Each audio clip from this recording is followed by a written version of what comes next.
1980 နှစ်ကပြီးတော့မှ1986တွင်မှာဆရာကြီးလိမ့်လွင်နဲ့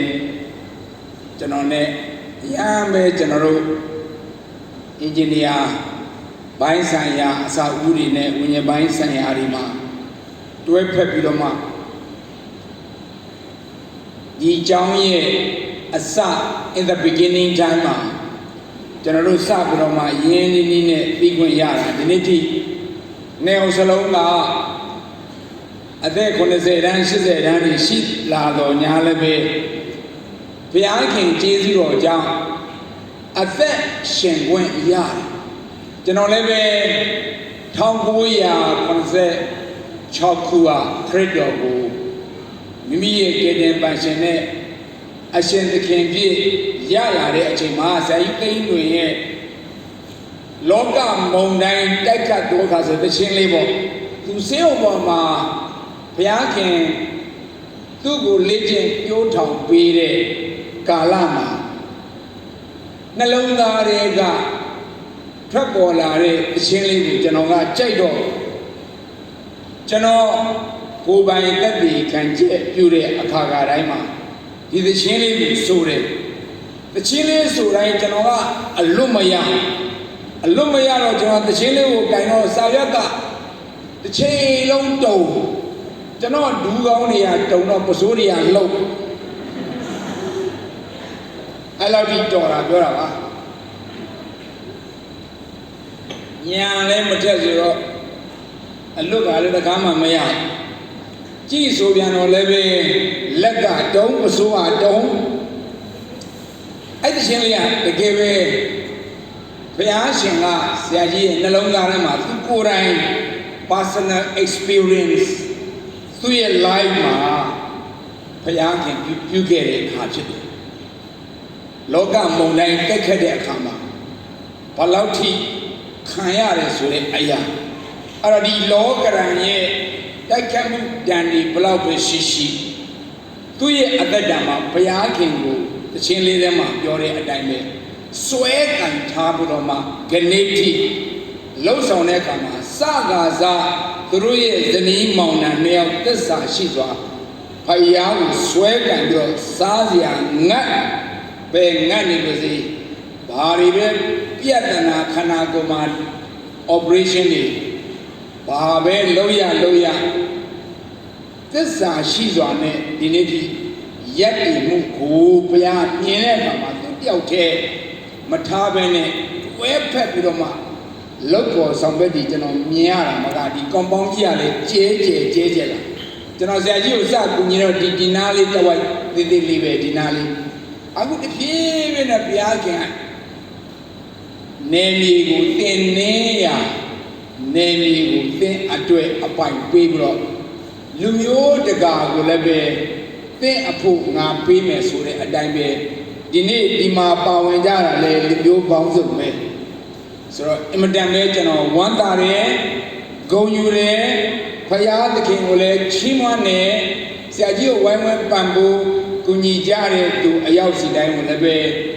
ကိုယ်စိုက်ကျဲခဲ့တဲ့မျိုးစေ့အတိုင်းပြန်ရိတ်သိမ်းရမယ်ဆိုတာကိုမြေကြီးလက်ခံမလွဲကျွန်တော်အာမခံပေးပါတယ်လို့ဒါကမျက်မြင်သက်သေကျွန်တော်မြင်ရတယ်အခုဆိုရင်ဒါအဲကွန်နဲ့မီးတွေကလည်းလင်းချိန်ပြီးတော့ခမ်းမလည်းအခြေကြီးဆိုတော့အားရပါရအရန်ရှိဒါကြောင့်ဒီနေ့မနေ့ကြွားရောက်လာတဲ့သူတွေလည်းပဲအချိန်ကိုအကျိုးရှိနဲ့အသုံးချနိုင်ဖို့ရန်အတွက်ကျွန်တော်ဒီနေ့ကိုတော့ကျွန်တော်ဝင်ငှစရာတွေကတော့အများကြီးပဲအဲ့တော့ကျွန်တော်ဘာဝင်ငှရမလဲဆိုတော့ဘုရားကကျွန်တော် long prayer ပထနာတော်လို့လည်းခေါ်ကြတာပေါ့တချို့ကလည်း model prayer လို့လည်းခေါ်ကြတယ်သခင်ယေရှုကသူ့ရဲ့တပည့်တော်တွေကိုသင်ပေးတဲ့ prayer ဖြစ်တယ်အဲ့တော့ဒါက Christian life ရဲ့ key factor တစ်ခုဖြစ်တယ်လို့ဆိုတာကိုကျွန်တော်ပြောင်းလဲလာကစားကအဲ့လောက်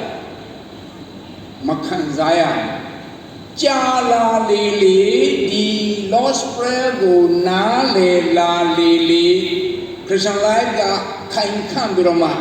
They get wonderful intercessor, wonderful minister, wonderful pastor, wonderful evangelist, wonderful prophet, Sare, wonderful apostle, Piangin, Aoboya, Piangin, Chimyong Nine, wonderful servant of God, Payai Asigan, the young people, Piangin, the Lord's Prayer would get digest people. Nalongara to get apply a don't challenge Piagan and Oboya. A don't you days without legend or Dini, Shimbiagan. That don't name the Lord's Prayer about the Piro Daga, General Jabu Nawa, Shigong Shime. Dabime, the only Piakin, Pundiare inspiration to Jimana Duma. That don't need General Piakin. A good year by Duma, Pundiare, a dying of Yan Share, load up Jibare, Kanasuda. National Union of Ya Lost Brain about the Biroma Koropia Dini, Troya Lajare, Dama Misri, Nigo Manama, Ayachin, Kurasaga Yoga. That John Ye, no Tombro Kurasaga Yoga. Yeshu Kristo Pia Namana Atman Saka Sudama Pamsapia. Amen. The show Korean Yaga Garga Takulu Adon Chara Jano Duya. The show Jara Leve Otamioja Yonija Zaga Omzamune Nalongarama religious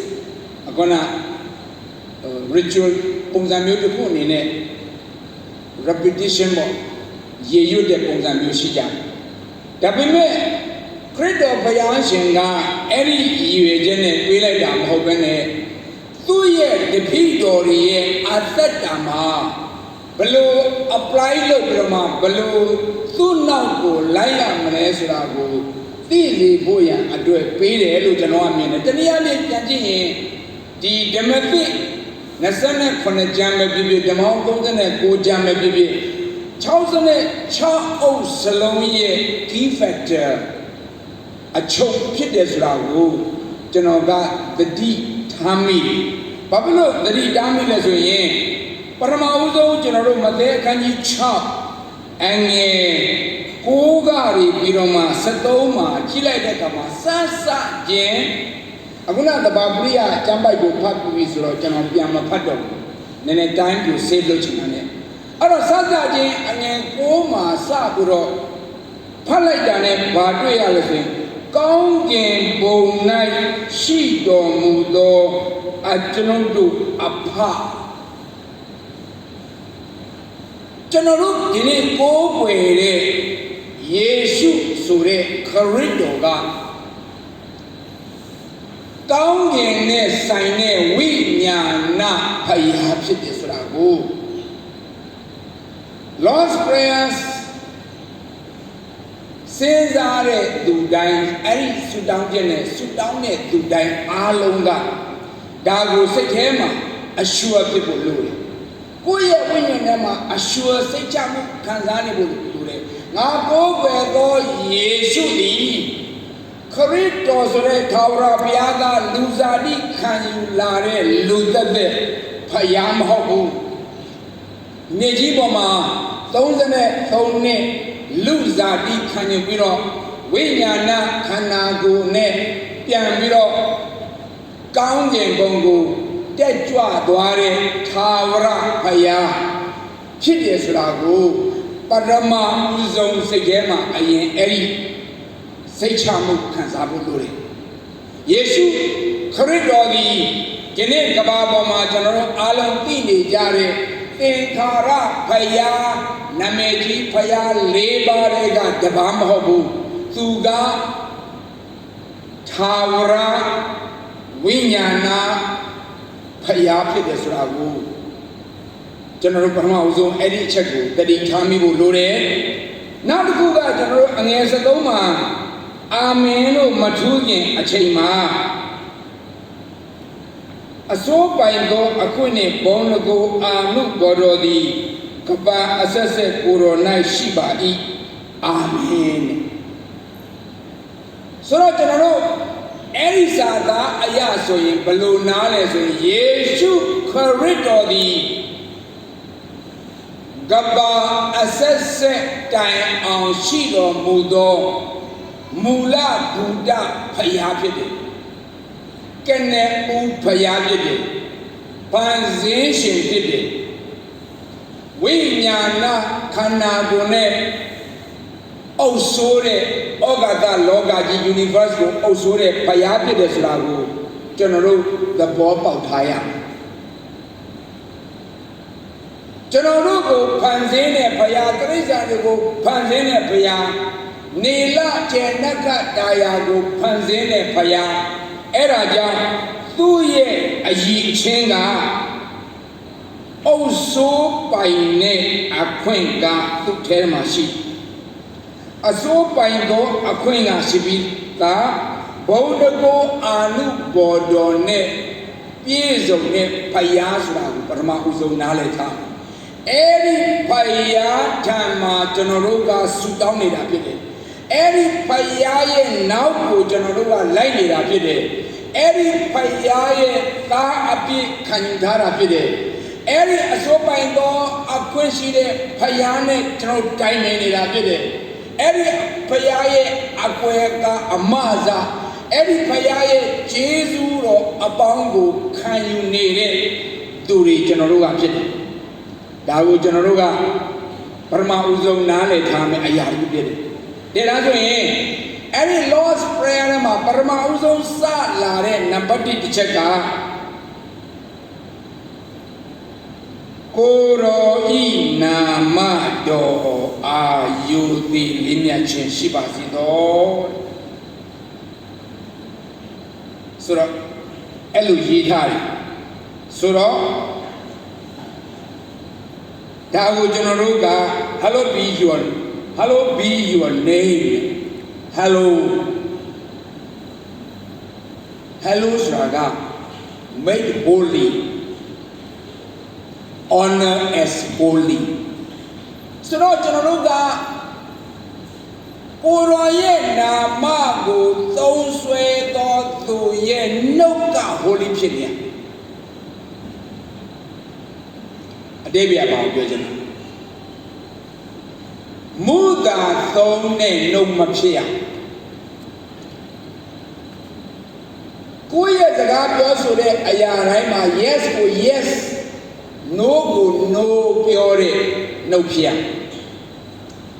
twist လုပ်တဲ့နှုတ်ခမ်းမဖြစ်ရလှည့်စားတဲ့နှုတ်ခမ်းမဖြစ်ရသူများကိုကြောက်တွန်းတဲ့နှုတ်ခမ်းမဖြစ်ရလိမ်ပြောတဲ့နှုတ်ခမ်းမဖြစ်ရဒါကိုပြောချင်တာဖြစ်တယ်ဟုတ်ပြီဒါဆိုရင်ဘာဖြစ်လို့မူတာပြောတဲ့ကိုရောနာမကိုကင်ဆွဲတဲ့ဖယားသားတယောက်ကခရိယန်တယောက်ကဘီလီဗာတယောက်ကဘာဖြစ်လို့မူတာမသုံးရဘူးဆိုကျွန်တော်တို့ဘာသာကျွန်တော်တို့ကိုယ့်ရဲ့ own assumption နဲ့ကျွန်တော်တို့သတ်မှတ်တာမဟုတ်ဘူးတမန်ကျမ်းစာကမသုံးခိုင်းဘူးတမန်ကျမ်းစာလုံးဝမသုံးခိုင်းဘူးထွမြောက်ရာအခန်းကြီး20အငယ်9ကိုဖတ်ကြည့်ကျွန်တော်တို့တွေ့ရမယ်ဘာပြောတာလဲမူတာနဲ့ဆိုင်နဲ့မွဲ့ဆိုခြင်းကိုဖယားသားသမီးတိုင်းကမထွက်ဆိုရအဲ့လိုထွက်ဆိုလိုက်မယ်ဆိုရင်တဲ့အဲ့ဒီလူမှာအပြစ်မရှိဘူးလို့ငါကမယူဆဘူးတဲ့ဆိုတဲ့ဒီပြပါဦးမူတာသုံးတဲ့သူကိုအပြစ်ရှိတယ်လို့ဘုရားခင်ကသတ်မှတ်ဆိုတော့အထူးသဖြင့်ဖယားရှင်ရဲ့နာမကိုခုတုံးလုပ်ပြီးတော့မူတာပြောဆိုတဲ့အရာကိုဘုရားခင်ကအင်မတန်မုန်းတယ်ကျွန်တော်တို့ရဲ့နိုင်ငံရေးလူမှုရေးစီးပွားရေးပညာရေးကျွန်တော်တို့ရဲ့လူမှုအတိုင်းဝိုင်းထဲမှာလည်းပဲတယောက်နဲ့တယောက်မူတာနဲ့သုံးပြီးတော့မှပြောဆိုဆက်ဆံတဲ့အရာတွေကိုဘုရားခင်မကြိုက်ဘူးတစ်သက်လေးမှာကျွန်တော်တို့ဖတ်ကြည့်မယ်ဆိုရင်အငယ်3က6လောက်နားမှာကြည့်မယ်ဆိုရင် Nigo Pri, Domiro Ma, Pim Mabo, and Payake, Alura Mobu, Yorabida. Did they leave a Choloma, Macholoma? Sir, General Di Pernado go Done, the Daga Korean Dine Done, Eric Pernado, Done Pernado Babio. Supplication. Prayer and supplications of Philippi Lima, Lea Chamashi. Prayer was Sayudana, Sudam Jene. Supplication go Patana Pujan Yodan. Patana supplications are Alo Janojan Nigori. The English are not out the Bobabida. Supplications are Jano Sudane. Paya Ape Mape Mache Sale down it out with supplication upon. David Aluba. Supplications are general down in it, general Ledema Paya Pede Ape Ya de Ati Maya Mache down in a supplication. That don't burn up in so that Ayan Kuga General at that Arema Yonan Mafamachen. Payago, American Tempiabra, Payaye, Jesu, Palendo, Yema, Chempiabra, Payagin, Siga, Yare, Ayare, fast, give me look at the chain, Yomiame, Ayabita, Patanaro, Dolo Babu Daddy, Payanas, I know Dolo Daddy, Lunas, I know Patanava Yoma. Pernado, so that Payane, Piana go change up Amera, Piane. Usually, always connected to the Lomiare, Sudanjian, Setway, Patanaro. General Gadine, Patanado, Suga, General Yona, Makamachi, Daga, General Amira, Daria, Amira, led to a Lomiame, I had to put the Patanaro. General. The King Yeshu, Tata Medica, Patadano, Baduma, Makelo, Jara, no ne, Nama, Doma, Amidiburama, Adon Pune, Dure Piraja, Tenoro, no candy, Muda, Nick, Incense, don't know Punitia. Hallelujah. Yaga number D. Lord's Prayer number 1. I go number 2 comment. Number 2 about the I go to Chia. Number 2 Goya. Number 2 got Guadima Babura Lesson. Nine do di Dombasi door.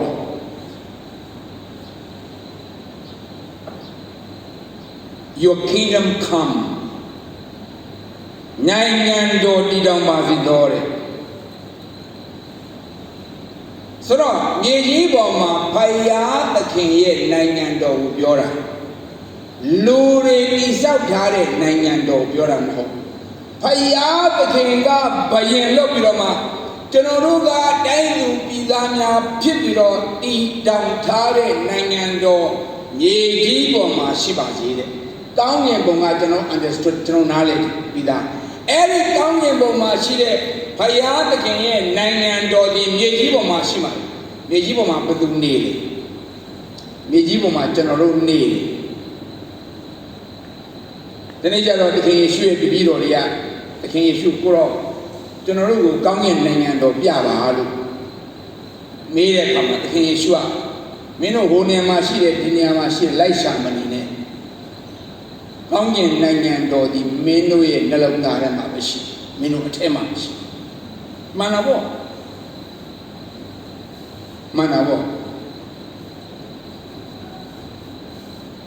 Payanke also tade do ye a terema. The god of such a ayasu. Than shendo winning do God gave one. Then Yabir. Than shendo winning do gave wood de payment. Yonji do Yaga, Tan Shindo, winning do gave wood de payment. Tan Shindo winning do gave wood do the compromise Malode do ye a third damage. အဲ့ဒါဆိုရင်အဲ့ဒီလူရဲ့အထဲထဲမှာနိုင်ငံတော်တည်နေပြီဖြစ်တယ်ဒီနေ့ပြဿနာကဗမာနိုင်ငံတဝန်းလုံးကမကကဘာနဲ့အဝမ်းမှာပြဿနာကပါလဲဆိုခရိယန်ဖြစ်ပြီဆိုပြီးမှခရိယန်နဲ့မတူတဲ့ပြဿနာဖြစ်ကျွန်တော်တရားဟောချက်တွေမှာ YouTube တရားဟောချက်တွေမှာလည်းခဏခဏကျွန်တော်ဟောပါမယ်ခဏခဏတုံးတဲ့ဂျပ်ပိုက်ကရောမရှိခိုးပဲဘယ်တရားဟောချက်ကြီးသိမလွယ်ဘူးရောမရှိခိုးอ่ะခရစ်တော်ရဲ့ဝိညာဉ်မရတဲ့သူကခရစ်တော်နဲ့မဆိုင်ဘူးဆိုတော့ဘယ်သူနဲ့ဆိုင်မာနနဲ့ဆိုင်ခရစ်တော်ရဲ့ဝိညာဉ်ဆိုတာက Holy Spirit ကိုပြောတာ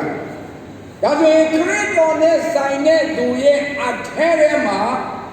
တန်ရှင်းသောဝိညာဉ်တော်ကကိမွန်နေဒွယ်လုံးဒါပေမဲ့ခရိယန်ဆိုတာက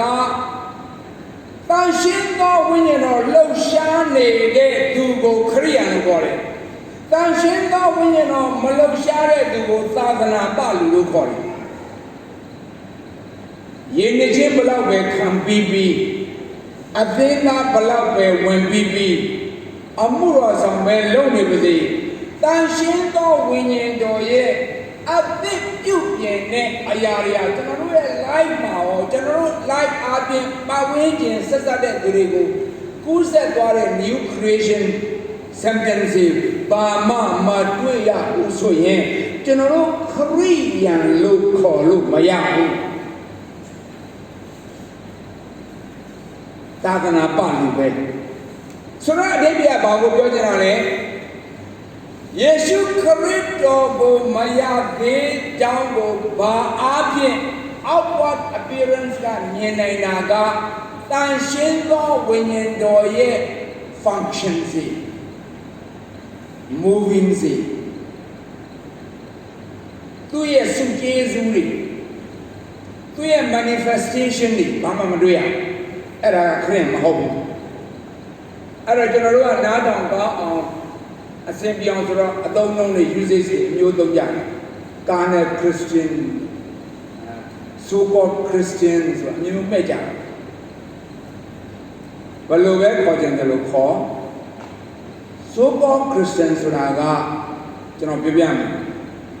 ဝိညာဉ်တော်နဲ့ပြေဝပြီးတော့တကယ်ခရိယန်အစစ်ခလုတ်တိုက်လိုက်တယ်ဆိုတဲ့ဘောအမောင်နဲ့ခဏသွားလေတယ်အဲ so called Christian ပဲဒါမဲ့ချက်ချင်းပဲငါအမောင်နဲ့ရောက်သွားပြီဆိုသိတာနဲ့ခုနှစ်ခါလဲတယ်ခုနှစ်ခါပြန်ထတယ် so called Christian ဖြစ်လိုက် spiritual Christian ဖြစ်လိုက် so called Christian ဖြစ်လိုက် spiritual Christian ဖြစ်လိုက်ဒါမဲ့ so called Christian ဖြစ်နေတဲ့အချိန်မှာရုပ်နဲ့နာမ်ခွဲပြီးတော့သေသွားမယ်ဆိုရင်တော့ go to hell ပဲကျွန်တော်ဒီနေ့ပြောနေတဲ့အရာကနှုတ်ကပတ်တော်ရဲ့တုံသင်တဲ့မူလ original definition ကိုကျွန်တော်ပြောနေတာဖြစ်တယ်။ဂိုင်းကနာတစ်ခုရဲ့ doctrinal teaching မဟုတ်ဘူးဆိုတာကိုဒီနေ့ကြောက်လာကြတဲ့ဓမ္မမိတ်ဆွေတွေကျွန်တော်နားလည်စေချင်တယ်။တဲ့ဟုတ်ပြီ။ဒါဆိုရင်ခုနနိုင်ငံတော်ကျွန်တော်တို့ရဲ့အသက်တာထဲမှာတည်တောင်နိုင်ဖို့ရန်အတွက်ကျွန်တော်တို့ရဲ့အသက်တာထဲမှာယေရှုခရစ်တော်အုပ်စိုးနေတဲ့အသက်တာဖြစ်တယ်။ဒါဆိုရင်အခုကျွန်တော်ဒီ aircon ဒီခမ်းမကြီးနဲ့ဝင်လာတာ aircon အရသာကိုခံစားရတယ်ဒါပေမဲ့အဲ့ဒီခမ်းမကြီးရဲ့အခုကျွန်တော်ထွက်လိုက်တာနဲ့ပူပြင်းတဲ့အချိန်ကိုကျွန်တော်ပြန်ခံစားဟေဘရဲ46မှာပြောထားတယ်ကျေးဇူးတော်ပလင်တော်ရင်တို့ကျွန်တော်တို့တိုးဝင်ချင်းကကြကုန်အဲ့ဒီအချိန်မှာဘာခံစား Christ control ခံစား Holy Spirit control ခံစား God's grace အပြည့်ခံစားငြိမ်သက်ခြင်းအပြည့်ခံစားတယ်ဝမ်းမြောက်ခြင်းအပြည့်ခံစားတယ်တန်ရှင်းသောဝိညာဉ်တော်ရဲ့ဆုကျေးဇူးတွေလှုပ်ဆောင်ချက်တွေအပြည့်ခံစားအဲ့ချင်းအခုကျွန်တော်ဒီခမ်းမကြီးနဲ့ဝင်တဲ့အခါမှာကျွန်တော်ရက်တောင်ခတ်ဆံမလို့ကျွန်တော်အိုက်တံမခံနိုင်ဘူးအဲ့တော့အခုဒီမှာစိတ်ကိုချမ်းသာနဲ့တရားဟောရတာကျေးဇူးတင်ပါတယ်ဇာယုသိမ့်နေ လာတဲ့သူတိုင်းစိတ်ချမ်းသာမယ်လို့ကျွန်တော်ထင်တယ်တရားဟောဆရာဒီမှာရင်ငှက်လည်းမှာရေအစနေရှိတယ်ကျေးဇူးတင်ပါတယ်ဘုရားခင်ရဲ့ခြေတော်ရင်းမှာတိုးဝင်ချင်းကပ်တဲ့သူတိုင်းဒီခရစ်တော်ရဲ့အုပ်ဆိုးခြင်းခမည်းတော်ရဲ့အုပ်ဆိုးခြင်းတန်ရှင်းသောဝိညာဉ်တော်ရဲ့အုပ်ဆိုးခြင်းကိုခံစားမခံစားရကြောင်းရှိဒါဆိုနိုင်ငံတော်တည်တော်ပါစေတော့ပြောပြီးတော့ကိုကခရစ်တော်ရဲ့ခြေတော်ရင်းကိုမတိုးဝင်ဘဲနဲ့စာတန်ရဲ့ခြေတော်ရင်းကိုတိုးဝင်တော့အကျိန်တောင်ပြောလည်းပဲ nothing happen ရှင်းတယ်နော်ဒီဒုတိယချက်ကိုဆုတောင်းတဲ့သူတိုင်းအားလုံးကငါကဆုတော်တောင်းနေပြီငါက Christ present ရှိမှာ God the Father present ရှိမှာရှိတာမရှိတာပြန် check up လုပ်ကြည့်မရှိဘဲနဲ့ရှောက်ပြောမနေနဲ့အဲ့ဒါမှုသာပြောနေတာဖြစ်တယ်အဲ့နံပါတ်1ကိုပြန်ထိသွားပြန်ပြီကဲတတိယတော့မယ်တတိယသွားရတတိယကဘာလဲဆိုတော့ကျွန်တော်တို့ဒီမှာကြည့်ရတတိယချက်ကိုကျွန်တော်တို့လေ့လာကြည့်အောင်တတိယချက်ကသူကဘာကိုပြောချင်တယ်လဲဆိုရင်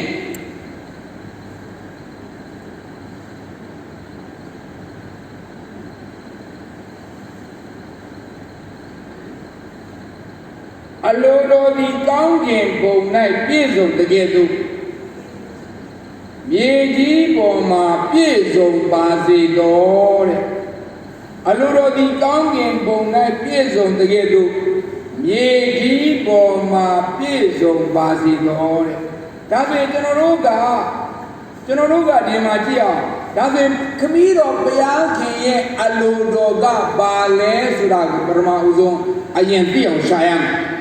ခမည်းတော်ဘုရားခင်အလိုတော်ကတော့ဘာမှအများကြီးမစင်စားနဲ့အလိုတော်တွေကတော့ပုံစံအမျိုးမျိုးရှိမယ်အဲ့ဒီပုံစံအမျိုးမျိုးအတိတ်ပဲအမျိုးမျိုးထဲမှာ key factor holy life ဘာဖြစ်လို့လဲ God is holy သူသားသမီးတွေလည်း must be holy ဘာဖြစ်လို့ must be holy လို့ပြောရညစ်ပတ်အောင်စာရန်ကကျွန်တော်တို့ဘေးနားမှာတစ်ချိန်လုံးလာပြီးပုတ်ပေးနေတာညစ်ပတ်တဲ့အရာတွေနဲ့အဲ့ဒါကြောင့် must be holy ဆိုဘာလို့ထွက်ပြေးရမှာလဲစာရန်ကညစ်ပတ်တဲ့အရာနဲ့ကျွန်တော်တို့ကိုလာတော့တိုင်းကျွန်တော်တို့ထွက်ပြေးရမှာငြိမ်းချမ်းနေတော့ပြေးပြရမှာဆိုတော့ဒါကြောင့်ကျွန်တော်တို့ကဘာလုပ်ရမလဲဆိုတော့တစ်သက်လေးအငယ်3က6မှာပြောတဲ့အတိုင်းတန်ရှင်းအောင်လုပ်ရမယ်လို့ကျမ်းစာပြောတယ်ဒါဆိုရင်အဲ့ဒီကျမ်းပိုက်ထဲမှာဖတ်ကြည့်ပါကျွန်တော်ဖတ်ရင်တော့ရှည်မှာဆိုလို့ကျွန်တော်သူ့ရဲ့ point တွေနဲ့ကျွန်တော်ပြောပြမယ်အဲ့ဒီမှာဘာရေးကြလဲဆိုရင်တန်ရှင်းခြင်းအတရေတင့်တယ်ခြင်းနဲ့မိမိကိုမိမိထိရမှာဘယ်သူမှလာခြင်းမဖြစ်ဘူးဟာလဲတချို့မိဘတွေကသူတို့သားသမီးတွေဆရာလက်ထက်ပဲအပ်တယ်ဆရာကြည့်ဆုံးမှာပါဆရာဘေးနားမှာသူတို့ကအမြဲတမ်းရှိတာမဟုတ်ဘူးအာမင်မိဘဘေးနားမှာပဲအမြဲတမ်းရှိတယ်ဆရာကျမသားလေးအတွက်ကျွန်တော်သမီးလေးအတွက်ဆူတောင်းပေးပါဆူတောင်းပေးတဲ့ခဏပဲရမှာပေါ့သူမှလူများကြီးအတွက်ဆူတောင်းပေးနေရကျွန်တော်ပြပြမယ်ဘယ်လူမှပြုတ်မိမိမှုတယ်ညီမမှုနေပြမှာအဲ့တော့ကျွန်တော်တို့ဘာလို့ရမလဲတန်ရှင်းဖို့အတွဲပုဂ္ဂိုလ်ကိုထင်ရမယ်အတရေရှိဖို့အတွဲပုဂ္ဂိုလ်ကိုထင်ရမယ်နောက်တစ်ချက်ကမိမိနဲ့ပတ်သက်ဆက်ဆိုင်တဲ့သူတွေညီကိုတွေကိုပရိယေအမျိုးမျိုးသုံးပြီးတော့မပြင်းမမိဖို့တတိကမယ်အဲ့ဒါတန်ရှင်းပြီအချုပ်ကတန်ရှင်းခြင်းပဲအချုပ်ကတန်ရှင်းခြင်းပဲဒါဆိုရင်တန်ရှင်းခြင်းအတရေမရှိခြင်းဖြစ်အောင်ဖြစ်စေတဲ့ကျွန်တော်တို့ရဲ့လုပ်ရက်တွေကဘာဖြစ်မလဲအဲ့ဒီထဲမှာတက်တက်လေးထဲမှာပေါ်ပြထားပြီးသား fornication မတရားသောမိထုံးဒီဥစ္စာကြီးတွေကမရှင်းပြကြဘူးကျွန်တော် Young one lady, Matiano Medon, I love the girl, a busy machine. Matiano Medon Zoraga, Apio Deone, Lubio Diaga, Payashi, Lushima, Lemagabene, Date from Yana fornication. Adultery, Nadamia, Imagine Zuragaro, Linshi, Payashi, Yone, Quabro, Apio Webi, in on the Webi, Yamala, who a case car. Adultery, please.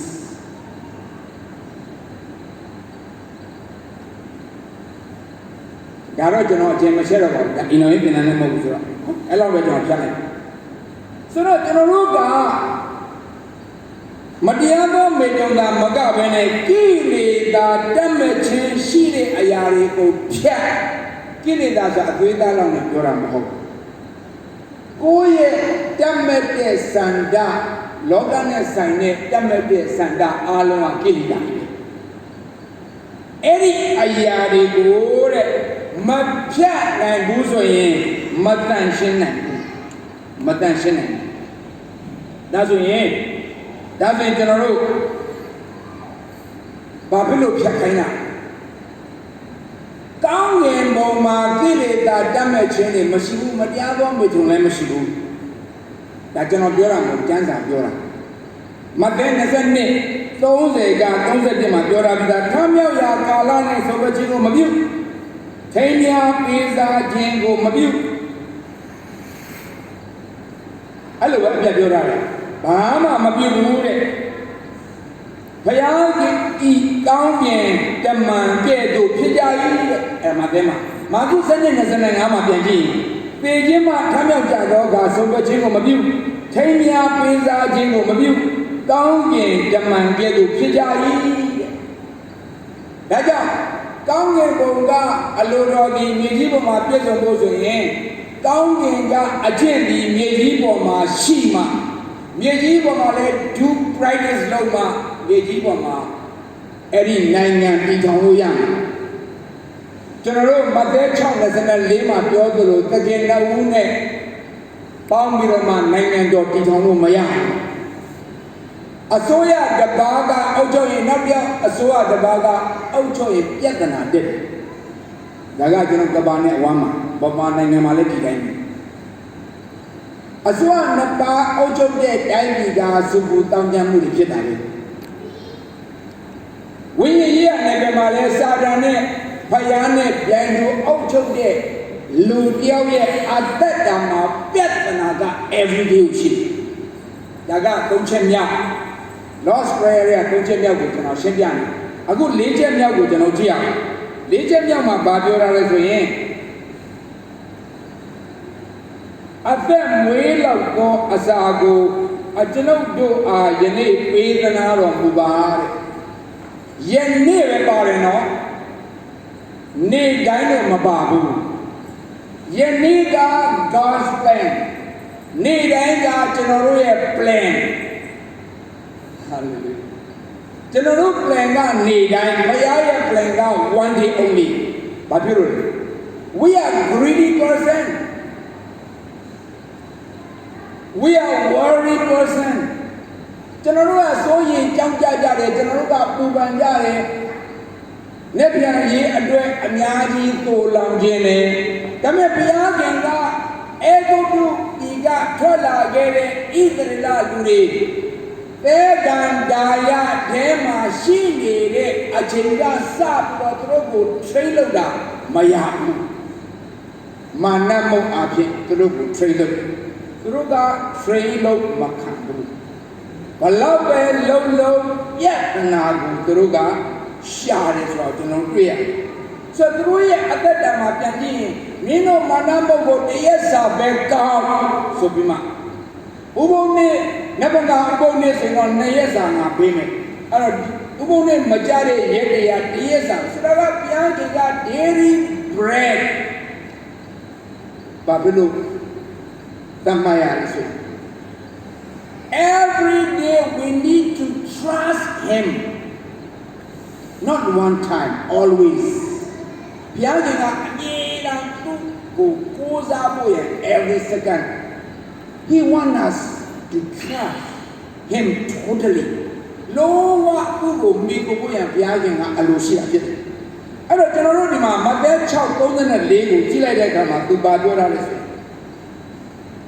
Meno tema so ye gene ga when the meno ga nesa those and never so in. Never ne adwe naga meno adwe long long swap Pienzembida, Bama no lacking. Bama Malusia, Alunga Pida, Meno the Loma Malusia, Yorapida. Then Generuga, never a drug, Generuga, Sabo, Tabo, Soy in it, never name a General Babim, Ayaga, Payaga, General Chigrama, General life of no preparation for the tomorrow. Chinere, Piaga, Ayanzo in Baba, we are not assured in our Christian life. General Korea, at that time, General. Kediniya na mayapulan puro siyam na mayapulan ngayon na bamanamati ara baleswe dikaga jano nugabato ane akama kuya life achinilemati ya achinilemati payaga jano ye future plan present plan bashi na kalamati era la baleswe jano nugabato pachu lila din ane bro lokane sign knowledge la Yan Kama, General, the gay standard daily life standard machine at the time, but so Piang and a new machine. But that child on the Lego Gire Kama, so ye Jenga, Generoye at that Kama. Lost prayer and about leadership to Jack Iboya and Yankee Cassie Sophia. Hobby. There, that's the end. Now the check here. Now the ballet. Turabadi, a general Piamago, a Biniago, a general di Lutigedo, a general a Biniago, Ludomba. General English by the one also. General Shinji Nabila. Forgive us our debts. DEBTS, debts. S, we forgive our debtors. Don't let all. Debts are general Alan of the Ajui. No, that Lulu Lubai, O Duera Sabro, Nalada, Ajuian Nalada, Janet Javian Alamudi. Debts are Ajui. Hello, that's me. General Ajui, Uruba. Hello, Luboyan, Uroga. Baluchin as well. Tumia Adweli, the mere Lubila, make Tumia Adwelo who shall be lying. May Adwego Lenga shall be me. To know Drea about him. To the wow, Machine. Yoma Sadoshim. Yoma Sadoshima, General Drea Tumia Machine. The Korea, Matopia, and the Babylon Chita, where Topia and Chita key factor. A diga conception. Machin Nangeli, Generoye factor bidder, Machin Nangeli, do that, Alo and life, analyze logic, Babiam. Unforgive to others. Durababigo Kumulana. Machin Nine Duran Alonga Durababigo Kumulana. Mother Chausalis and Baburale. Durababigo Mino Kumulu Yena Mendo Apico Kumulure. Saraga Camilo Piaki appeal to change in Maya. That the Camilo Piagi appeal to change Yarikama Babile, appeal seeing in Makaya.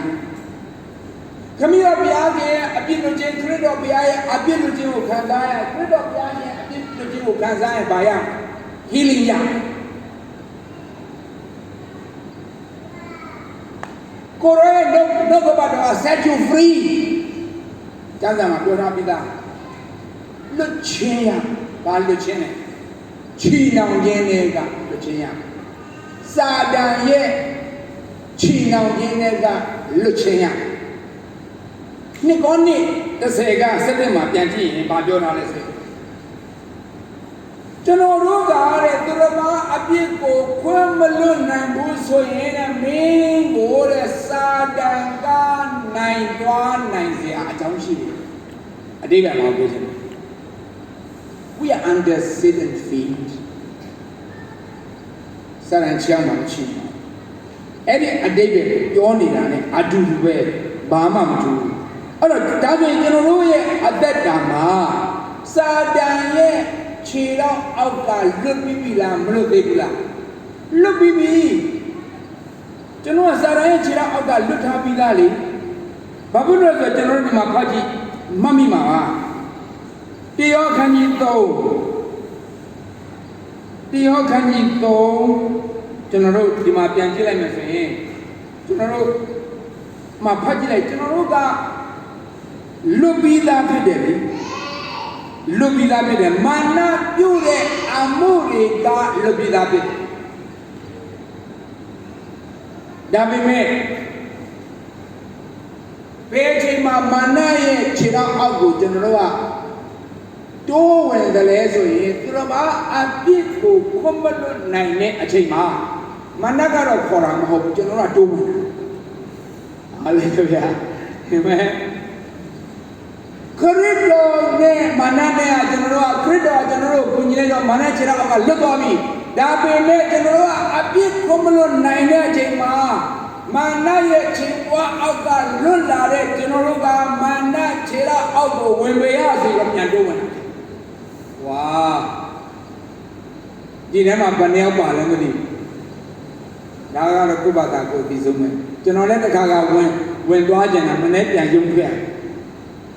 ကျမ်းစာဘာပြောတာလဲခုနှစ်ခါလဲမလားတဲ့ခုနှစ်ခါပြန်ထားပါအာမင်သုတ်တန်ကျမ်းမှာပြောတာပြီလားခုနှစ်ကြိမ်လဲရင်ခုနှစ်ခါပြန်ထားပါတဲ့ဒါဆိုရင်ကျွန်တော်တို့ကသုတ်တန်24သုတ်တန်24 16မှာပြောတယ်ခုနှစ်ခါလဲခုနှစ်ခါပြန်ထားဒါပဲအဓိကကအဲ့ဒီမှာဖြာခင်းပြီးတော့မှကျွန်တော်တို့က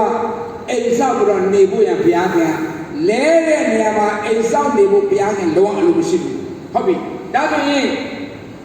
တကယ်လို့ကိုယ့်ဘာသာကိုပြန်မထနိုင်ဘူးဆိုရင်ကျွန်တော်မလုပ်ဘူး We need other help အခြားသူတွေရဲ့အကူအညီအမအစလိုတယ်ဒါကြောင့်ဂလာတိအခန်းကြီး6အငယ်1ကဘာပြောတာလဲသူတော်ဘာတွေရဲ့အကူအညီမအစလိုတယ်ဆိုအဲ့မှာဖော်ပြထားပြညီကိုတယောက်ဟာတဲ့အကြောင်းမျိုးကြောင့်တစုံတစ်ခုသောပြဿနာတစ်ခုကြောင့်သတိလက်လုံးမှုကြောင့်မူလရဲ့ original position spiritual position ကြပြီးလွဲသွားရင်တဲ့ဒါကိုသိတဲ့ညီကိုကနူးညံ့ခြင်းဖေးမခြင်းနဲ့သူ့ကိုဆွဲပြီးမူလနေအောင်ပြန်တင်ပါတဲ့ကျွန်တော်ပြောမယ်ပြောလို့သာသိလို့လားအဲ့လိုကျွန်တော်တို့ follow ပြန်လိုက်တဲ့အရာတွေကကျွန်တော်တို့အားလုံးကအမှုတော်ဆောင်နေကြတယ်ဒီမှာလွယ်တဲ့အလုပ်မဟုတ်ဘူးလူတယောက်ကိုကျွန်တော်တို့ကကောင်းစေခြင်းနဲ့လူတယောက်ကကျွန်တော်တို့ကိုကောင်းမှုအတွက်ကောင်းတဲ့အမှုကိုလုပ်ပေးနေတယ်လို့မခံယူဘူးဒီကောင်ငါ့ကိုဆရာကြီးလာလုပ်တယ်ပြန်အောင်ညာရှာမဲ့သဘောရှိတယ်ဟုတ်ပြီဒါဆိုရင်ကျွန်တော်တို့ကနှစ်ကော6:9ကဘာပြောထားလဲအဲ့ဒီလိုကျွန်တော်တို့ကစာရန်ရဲ့ခြေထောက်အောက်ကိုမရောက်သွားတယ်ဘူးဆိုရင်နဲ့မစင်ကြယ်တဲ့အရာတွေကိုလည်းနဲ့မတွန်းနဲ့မထီးနဲ့မကင်နဲ့ကျွန်တော်တို့တီးချနေပါတဲ့တီးချနေပါချစ်တော်ဓမ္မမိတ်ဆွေကြီးကိုမောင်မများဒီနေ့မနေ့ကျွန်တော်တို့ဒီနေ့ဗိမာန်တော်မှာလာရောက်တက်တာအကျိုးရှိမယ်လို့ကျွန်တော်ယုံကြည်တယ်။ဘာဖြစ်လို့လဲ။မမသောရှင်းနေမတည်သောစေတမကျွန်တော်ဒီနေ့ဒီနှုတ်ကပတ်တော်ကိုကျွန်တော်ဝေငှနေတာကျွန်တော်စုံလင်လို့ပြည့်စုံလို့လုံနိုင်လို့ရှောင်နိုင်လို့ပြောနေတာမဟုတ်ဘူး။သမဏ္ဍာပါပြောတာကာလအချိန်နီးပြီဖြစ်တဲ့ကြောင့်အချင်းချင်းတို့တိုက်တွန်းနှိုးဆော်တတိပေးဖို့ရန် နှုတ်ကပတ်ကျမ်းစာပြောတယ်ကောင်းကင်နိုင်ငံတော်ဝင်စားတဲ့အခါမှာကျွန်တော်အနိုင်တဲ့လူယူပြီးတော့မှဝင်စားရမယ့်အချိန်ကအခုချိန်ဖြစ်တယ်။ဘာကြောင့်လဲဆိုတော့အခုချိန်ကတကယ် perilous time ဆိုတော့တကယ်ခဲရင်ကြက်ပြီးပြဿနာရှုပ်ထွေးပွေနေတဲ့အချိန်ကြာပြလို့ကြောင့်ဒီနေ့ကြောက်လာကြတဲ့ဓမ္မမိတ်ဆွေအရောက်စီတိုင်းကမိမိဘာသာဖျားနဲ့ဆက်သွယ်ပြီးတော့မှဝိညာဉ်ရေးဆရာတွေရဲ့အကူအညီအမအစအကြံပေးမှုကိုရယူပြီးတော့မှမာနကိုမိမိဘာသာတိုက်နံပြီးတော့မှကြော်လွှားရမယ်ဆိုတာကိုကျွန်တော်သတိပေးရင်